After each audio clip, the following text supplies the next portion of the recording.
Hi, I'm Samantha. And I'm Nathan. And in this study, we tested whether rhythmic stimulation from wearables could improve sustained attention. So rhythmic stimulation has been shown to influence brain function through various mechanisms like entraining brainwaves and modulating the autonomic nervous system. But to date, little research has explored performing this with wearables. And so we were particularly interested in whether we could use wearables to improve sustained attention. So we could build devices where there's a button and you can press it to improve attention while you're doing demanding tasks like studying or driving or other activities that demand focus. So we did two experiments. Our first study looked at the effects of several wearable devices on attention in a lab setting. And because the results from that study indicated that wearable vibration devices were the most promising, we evaluated the user experience of a smartwatch app that delivered several types of rhythmic vibration stimulation.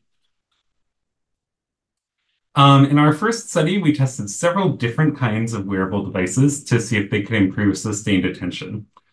So first, we tested whether vibration on the wrist, which was developed using an open source haptic stimulator that you see on the right, could improve attention. And we also looked at whether flashes of light and pulses of sound from a pair of smart glasses that were developed at MIT could also improve attention. That's the device on the left there.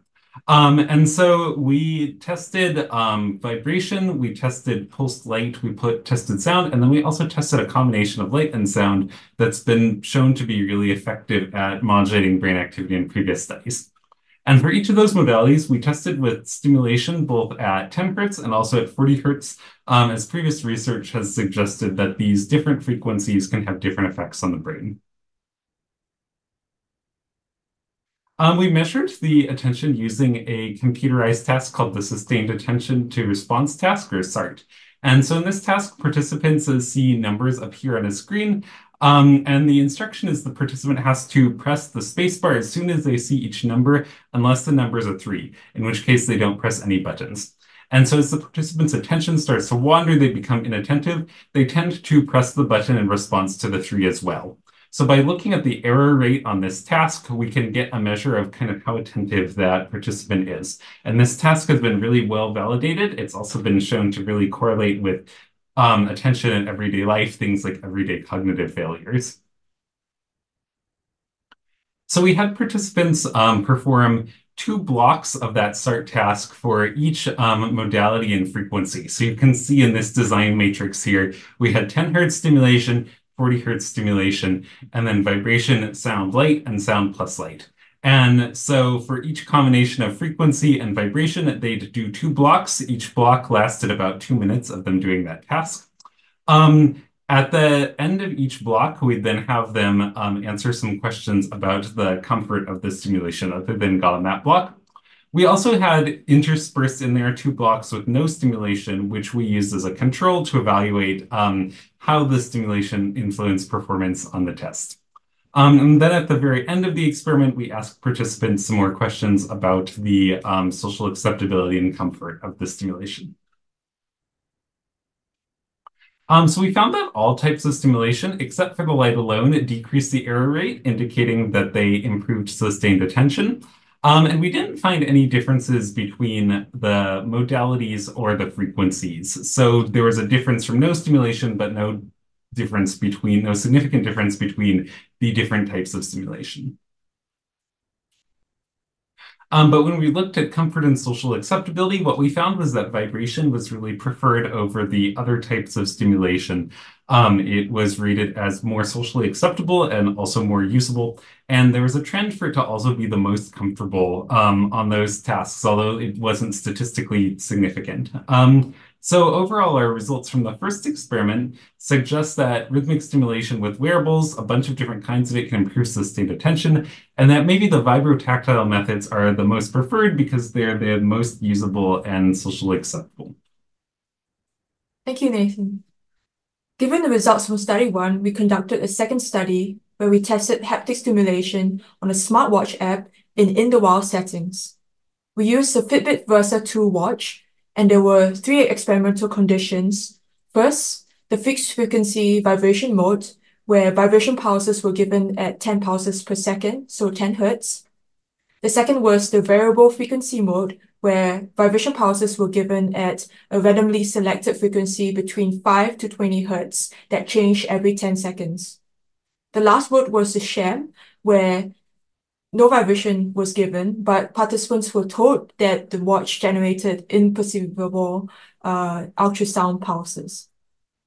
There were 12 users, and the study lasted for 5 days. So on the first day, users could freely use any mode.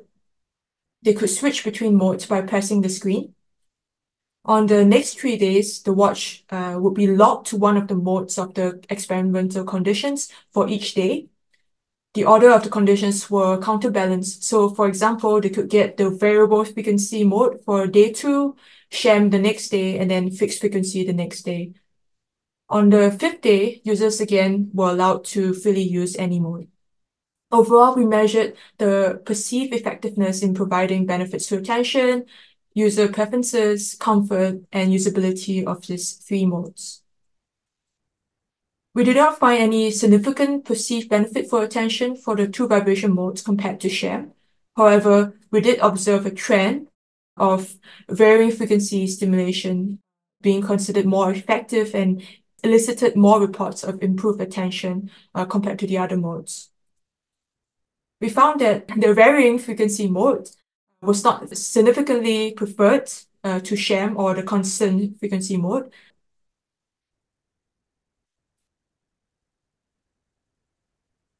In terms of usability, the sham mode was considered more comfortable than the 2 vibration modes.